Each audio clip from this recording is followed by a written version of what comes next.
Hey everybody, Will Fix here. Got another video for you today. Today I want to cover the mBridge. I don't know if you want to call it a product, but something that the Bank of International Settlements have made. If you haven't heard about mBridge, then you're going to like this because you'll be armed before you hear about it. Because when you hear about it, if you don't have a good background with what's going on with it, it can sound like something that will replace XRP. It sounds like, man, they just bypassed XRP. But that is not the case. And I'm going to show you in this video.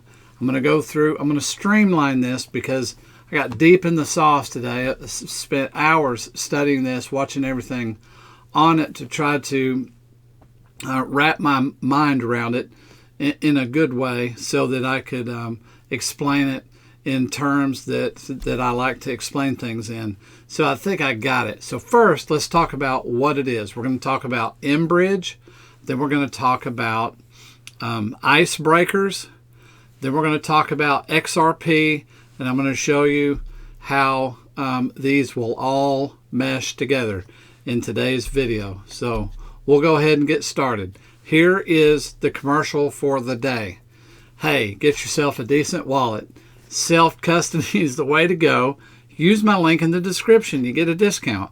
And that's all I really want to say about that. But you do need to get you one. Some form of a wallet. I prefer the decent wallet because I've had a whole bunch of wallets. I don't know. I can't even tell you how many. I can't count them. I can count them on two hands, I think. But I've tried a lot of them. I do prefer the decent. All right, moving right along. Okay, we're on the Bank of International Settlements website, and they're talking about here on this article, Project mBridge reaches minimum viable product stage and invites further international participation. All right, so quickly, I want to show you where a lot of the scary information comes from. When you don't look into it deep enough, on the surface, this looks pretty scary. Look at it. Project mBridge continues its development and has reached the final viable product MVP stage while broadening its international reach.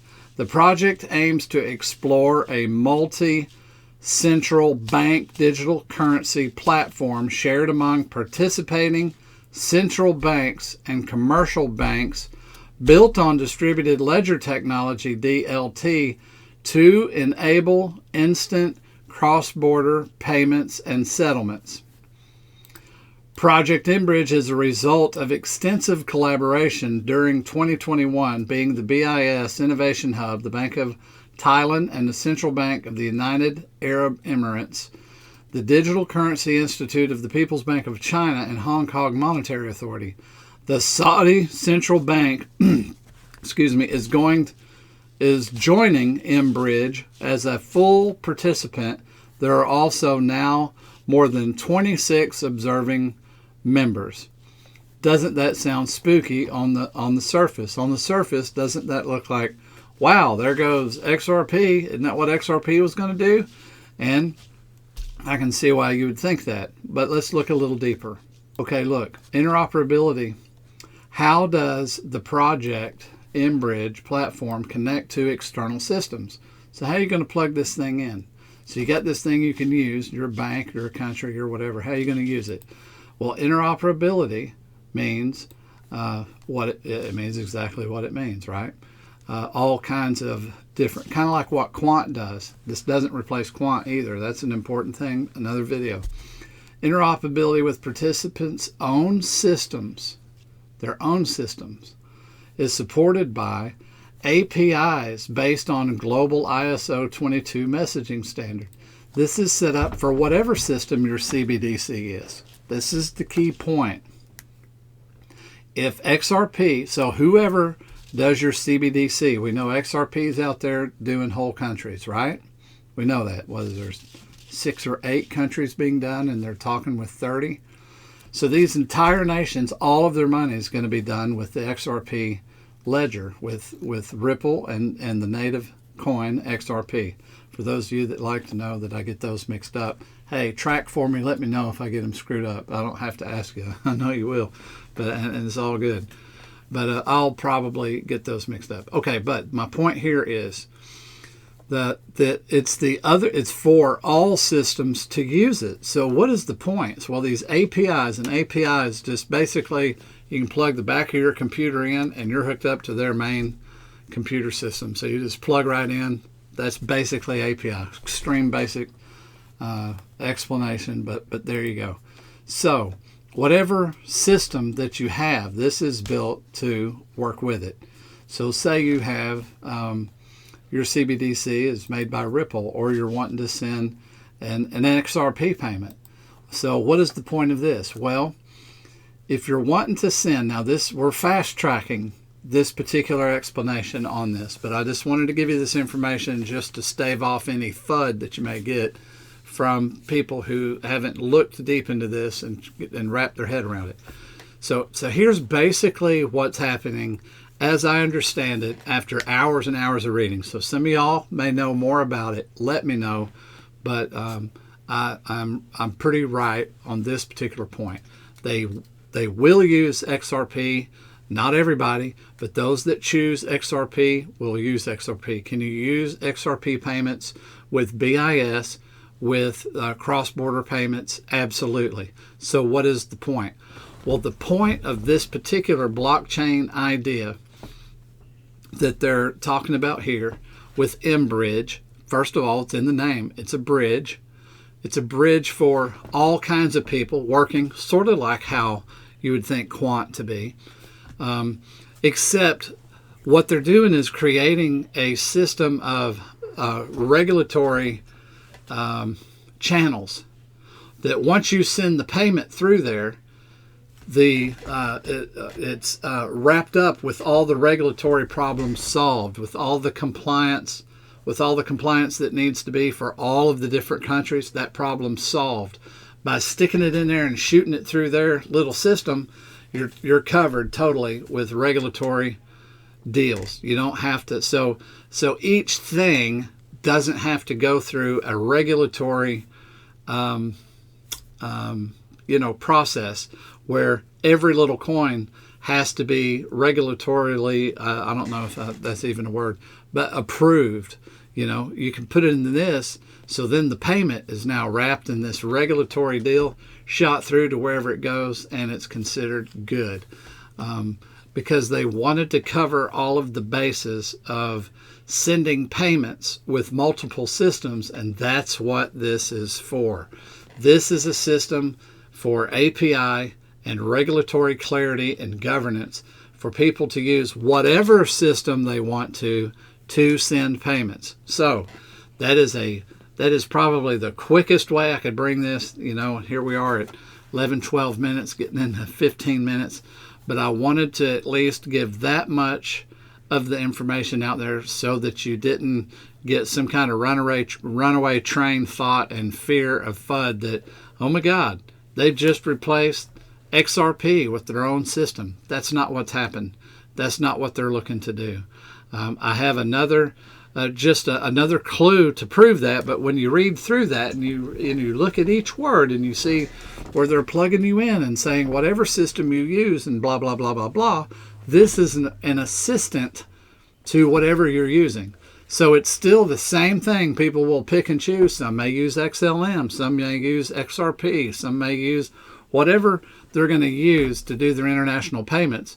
The BIS has offered this for, basically it started off for small countries. They also have set up a thing called Icebreaker, which is for some of the northern countries, Iceland, I think, and the Netherlands and several other countries, why they call it Icebreaker, that have currencies that have a low amount of liquidity because there's not a high need for it. And what Icebreaker does is similar to what XRP does. Now, XRP will do the same thing. So if they decide to use XRP, they won't need Icebreaker.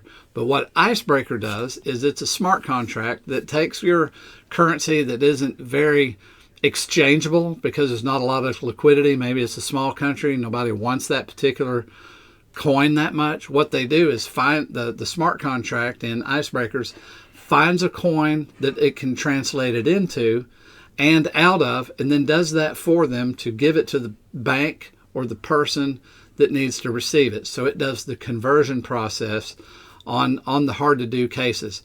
This is something also XRP can do, but they've kind of devised a smaller system, is what it appears to me, to condense all of that activity into something small, because it won't be giant transactions.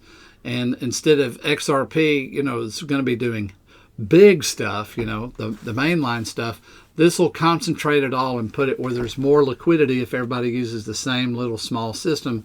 And that's the Bank of International Settlements solution. Now, there's another aspect of this, and that is concerning quant. So I'm at the end of this particular video. I know I didn't do an exhaustive study and a great job, and this is just kind of just covering the idea very basically. That was the point of today's video, trying to keep them under an hour. I don't like the big long videos because they don't get a lot of attention. And then people usually click out before they even get to this point. There's many people that already clicked out of this video, and they didn't even get to the conclusion. You can tell in the comments. Anyway, I'm putting a video up here by my buddy Crypto Maximus, and it's going over quant, how extremely relevant quant is, even with the mBridge and all that, how that it's mixed in with it. And there's even a lot of people saying that this mBridge is basically XRP. I wouldn't go that far, but it's openly stated that the reason this is being done is because of the weaponization of the United States. I mean, they just come out and say that out loud. These countries are upset that the United States had influence over the SWIFT system and were cutting people off. And so this is to safeguard these countries. They're creating, the BIS has created this system for a governance thing to keep the United States from weaponizing this stuff. That's literally why it was made. So when they're shooting the money through there, see, it's going to meet a lot of obligations. So you see the point is to keep the U.S. out of it. And many of these countries are dropping the dollar because of that stuff. Anyway, I'm putting that video up for quant and how quant is still super relevant. Me and Crypto Maximus talked today about it, and he doesn't know I'm putting this video up, but I want you to see it. It's freaking awesome. That's all I got for you today. Please like and subscribe if you like this content. We may talk about more of this in the future. Tell me your thoughts in the comments. I'll talk to you later. We'll see you next video.